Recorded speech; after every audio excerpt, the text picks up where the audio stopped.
Because limits like fears are often just an illusion. Never say never, because limits like fears are just often an illusion. This is how I choose to welcome you to the Sports Chat on Starr 103.5 FM. Good morning to you, and thank you so much for choosing us. And our show is live on Facebook. Get to Facebook right about now, Starr 103.5 FM, and get to watch the show live. This morning, we have news for you from the Youth and Sports Minister. No, not Youth and Sports Minister.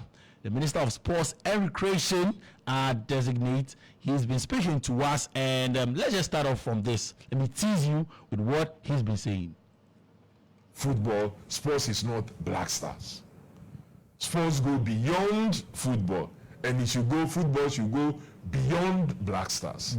But yes, they have Kofi Adams yesterday speaking on GH1 TV. We're bringing you all he's been saying, especially with regards to lease finance post, and then the Black Stars. He's also been speaking about bringing the the inter-school sports to the Ministry of Sports, and leaving P for the Ministry of Education. And then we also get to listen to him. He's also had his say on FIFA not allowing government to interfere in the affairs of Ghana football. Of course, we'll move to beach soccer. Don't forget that this weekend the final will be happening, and we'll be engaging the coach of Haveji Mighty Warriors. Will be speaking to us briefly ahead of that final there. So we'll then move to the foreign scene, the UEFA Champions League. Yesterday, Manchester City, big game that was PSG taking on Manchester City. Manchester City leading that game by 2-0,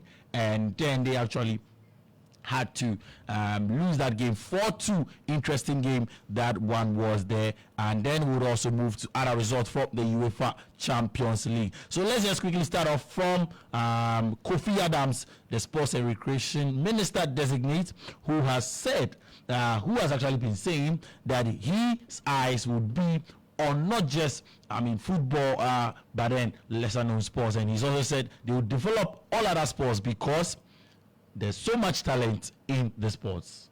But our eyes will be on every sport, including even the ampy that is played. If we can promote it.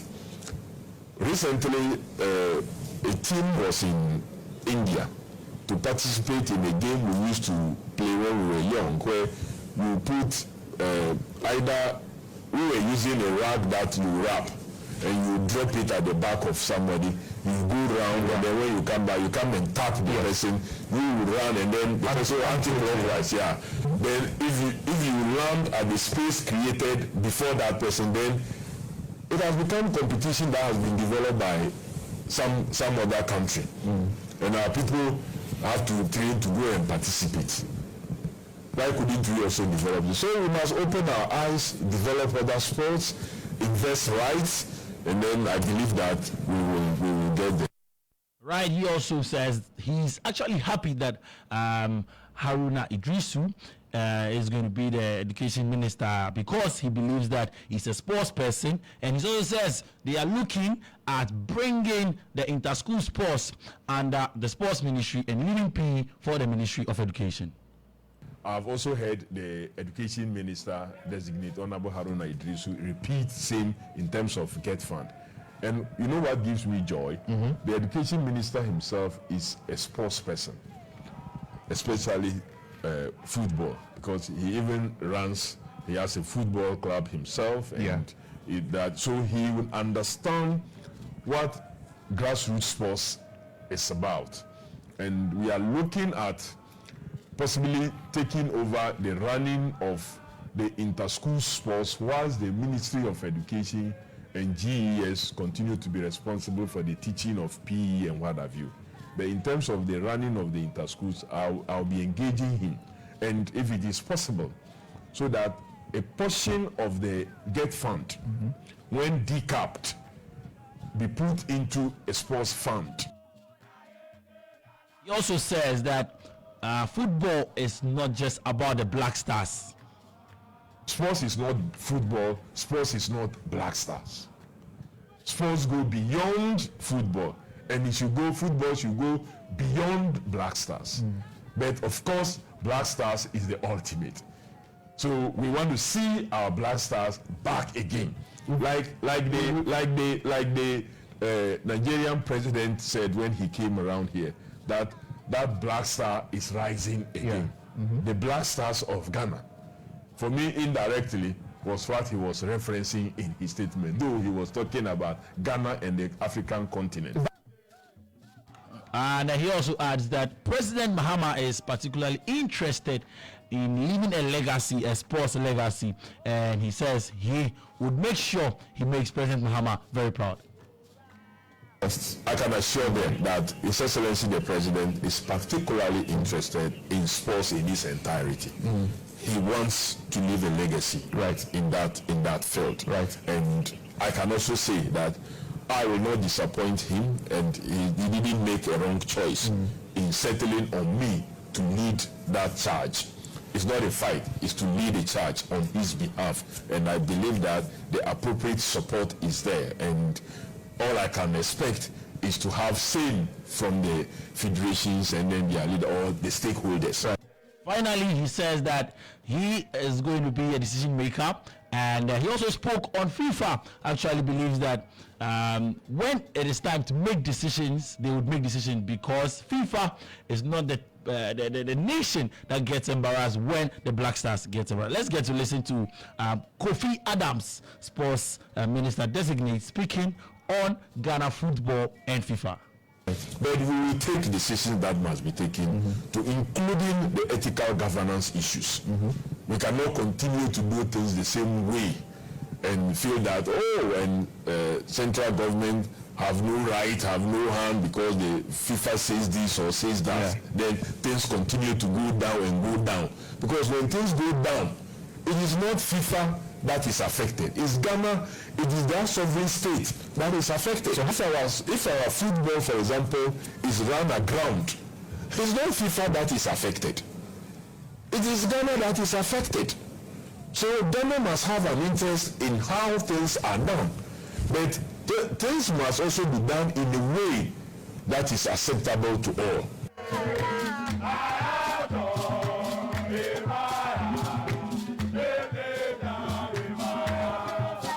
Right, I told you yesterday to listen and actually watch GH1 TV. Well, you missed a lot. So Kofi Adams had a lot to say, and this is the best that I brought you this morning. Well, do join us on the game today at 1 p.m. because we'll be bringing you the full interview and excerpts from that interview. Let's just move on to beach soccer. Yes, let's move to beach soccer, because this weekend you're going to see Haveji Mighty Warriors and take on their counterparts in the finals of the Beach Soccer Premier League. Don't forget that Mighty Warriors boast an impressive and beaten streak of 9 consecutive victories against Layoka in beach soccer competitions. Their most recent clash ended in a 6-2 victory for Mighty Royals. And we'll be getting to speak to coach of Mighty Warriors. He is Innocent Kumensa, and get to engage him right about now. Let's just get on the lines and speak to coach of Haveji Mighty Warriors, Innocent Kumensa of the Ghana Beach Soccer League. Innocent, good morning, if you can hear me. Good morning and best regards to you and your listeners around the globe. Right, thank you so much. Let's just quickly get into it. It has been a wonderful season, I believe, for you guys. How has preparations been for the final this Saturday? Yes, I'm very grateful for this opportunity. And we have been preparing intensively for the final, which is around the corner Sunday at Ada. And we are very prepared. And the players, the technical team, we are all focused and ready for this prestigious final. Right, Innocent, let's talk about the season and the review. How has support been like? I mean, we've been talking about support from government, we've been talking about support from private corporations and all that. How has it been this season for your club and then the league in general?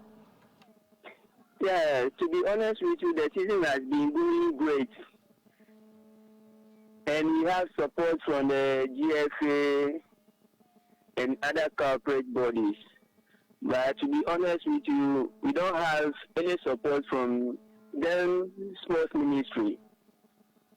So only GFA, and getting to the middle of the season, they have another sponsorship which will come on board by next season. You are saying that you've not had any support at all from the sports ministry?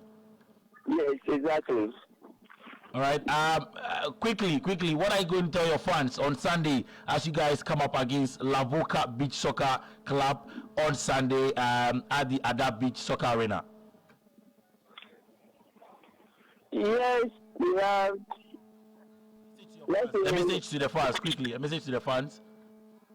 Yeah, I'm happy for them how they start with us from the beginning of the season up to this time around. So this is the final match of the season. So I hope they'll come in numbers to support both teams to make it unforgettable moments during this season. All right. Thank you so much, Innocent. Thank you very much. There you have coach of Haveji Mighty Warriors. They are going to be in action this Sunday. So it's the Ghana Beach Soccer Premier League final, and I mean there should be something that we should be talking about, and it will happen on Sunday at 3:30 p.m. at the Ada Beach Soccer Arena. Layoka Beach Soccer Club taking on Haveji Mighty Warriors in there. So we wish both clubs all the best in there. Now let's move on to the UEFA Champions League, where PSG staged a stunning comeback to defeat Manchester City 4-2 at the Parc des Princes. Despite second half goals from Jack Grealish and Erling Haaland giving City a 2-0 lead, PSG capitalized on City's defensive lapses, and Ousmane Dembele and Bradley Barcola put the hosts level in 11 minutes before João Neves and Goncalo Ramos completed the turnaround. Reacting to the defeat, Manchester City boss Pep Guardiola says the best team won the game. They were better. People suffer and the players suffer, and they were better. They were better in intensity to win duels, and of course we found our moment with 0-2 for the goals. But the first half they had one chance, they have two chances clear. When they had the ball, they drop us, but also we could have the ball, always we created problems to them. But at the 0-2 and especially 1-2, we could not play. We could not play, and to defend the better, we had to play with the ball. They were better and have an extra man in the middle for the false nine, and that's why it was difficult to cope, to jump. But they were better. We have to accept it. So we have the last chance at home against Bruges. We will do everything there, and if it's not, it's because we don't deserve it. So we have away tough games, but of course the game against Inter, especially in Feyenoord, they put it in that position. But it's not about just that. We can qualify, but we have to, of course, after that, you have to recover plays and do it better. So it's simple as that. So they were better, have to accept it, and sport is like that. Meanwhile, PSG boss Luis Enrique, he praises on his side after a comeback win against Manchester City.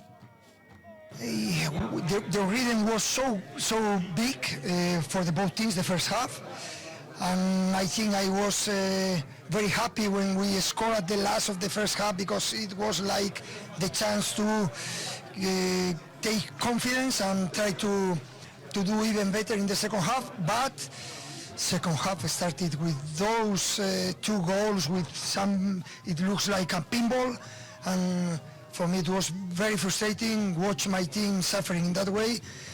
But football is sometimes unfair, sometimes unbelievable, and when we scored the first goal, it was like new energy for everybody, also for our supporters who were great, and very happy with the victory. We need to win the last match against Stuttgart, and very happy. Happy man Luis Enrique as the coach of PSG, Paris Saint-Germain, they beat Manchester City 4-2 trailing game. That was other result. We saw Leipzig beat Sporting CP by 2-1. Shakhtar Donetsk beat Brest by 2-0 as well. And AC Milan and Girona's game ended 1-0 in favor of AC Milan. Arsenal, the Gunners, were at home and they beat Dynamo Zagreb by 3-0. Celtic 1, Young Boys 0. Feyenoord beat Bayern by 3-0. Big game that was. Hey, Bayern. Charlie, yesterday the Bayern worried the boys. They worried the boys. Wow.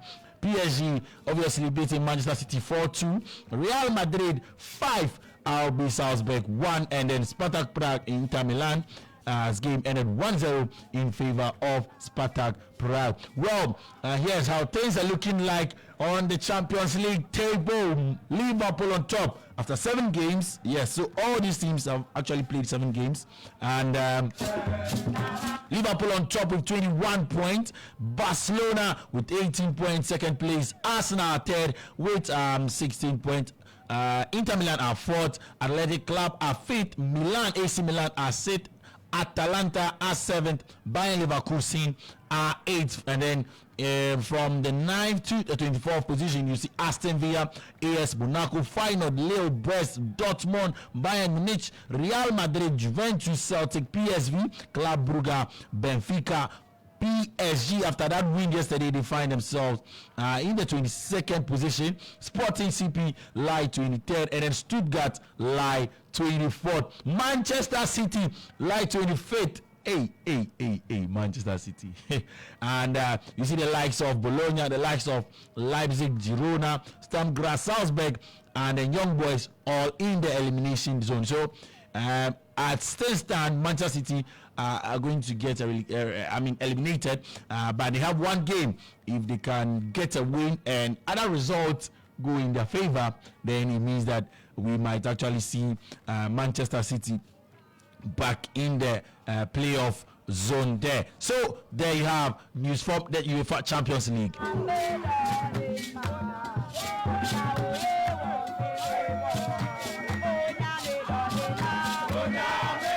Now moving to the Europa League, Manchester United head coach Ruben Amorim has clarified comments he made after his side still won defeat to Brighton, in which he referred to them as maybe the worst team ever in the club's history. Amorim admitted his frustration got the better of him and regretted his public remarks, but insisted that United are facing significant issues ahead of their clash with Rangers. Amorim made it clear that he wouldn't mislead fans and couldn't promise not to speak out again. First of all, I want to talk about that. I was talking more for myself than from my players, because I was talking that, and you have to find out a coach that starts a job and lose 8 games, I think, 7 games in the first 10. So it's more for me. I was talking more about me than the players. I also talk in the same response about I was not helping my players. And if you look around, every time I speak, and I speak a lot, every time you push about the players are not good enough, I never put the spot on my players. So I understand. I gave you that headline, and I'm frustrated sometimes, and sometimes I should not say that in that terms, but it is what it is, and.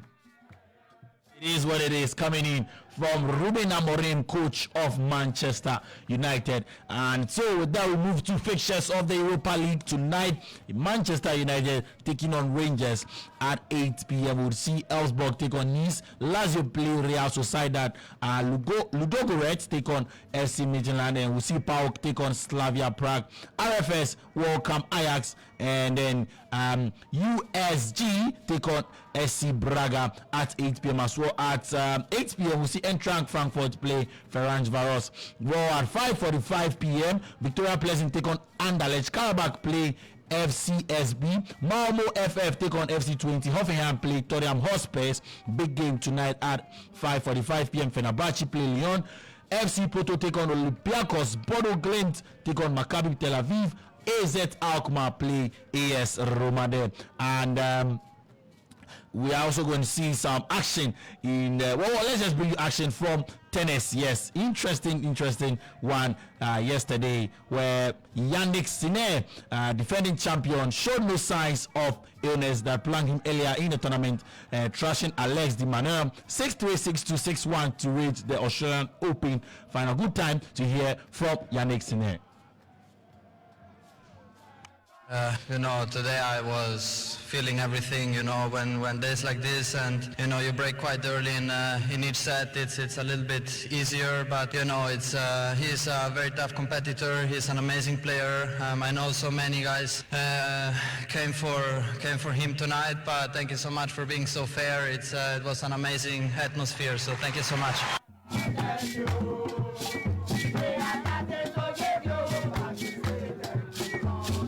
Yannick Sinner speaking after that victory in there. So here's how things are looking like in the Australian Open singles, and let's see. We're probably going to see Djokovic taking on Sinner. Let's move to the women's division, where Iga Swiatek continued her run through an Australian Open draw with a quarterfinal victory over Emma Navarro, despite controversy over a double bounce. The polls 6-1, 6-2 win means she has just dropped just 14 games so far in 5 matches, including a 6-1, 6-0 victory over Emma Raducanu in the final round. Okay, that should do it for sports this morning.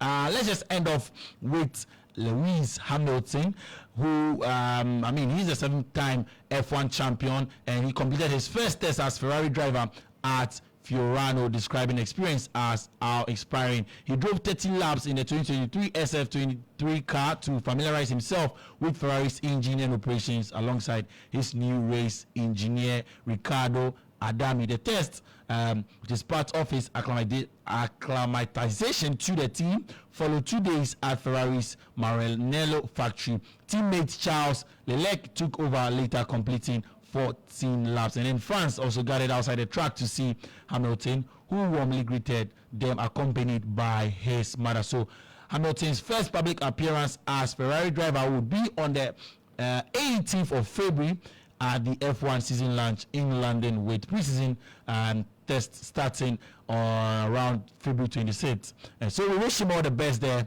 It's actually weird, yes, when you mention Hamilton and you're not talking Mercedes, but this time around talking Ferrari. Okay, that's all for sports this morning. This is Starr 103.5 FM. Do join us on the game at 1 p.m. My name is Jones, ADZI, and we're outside.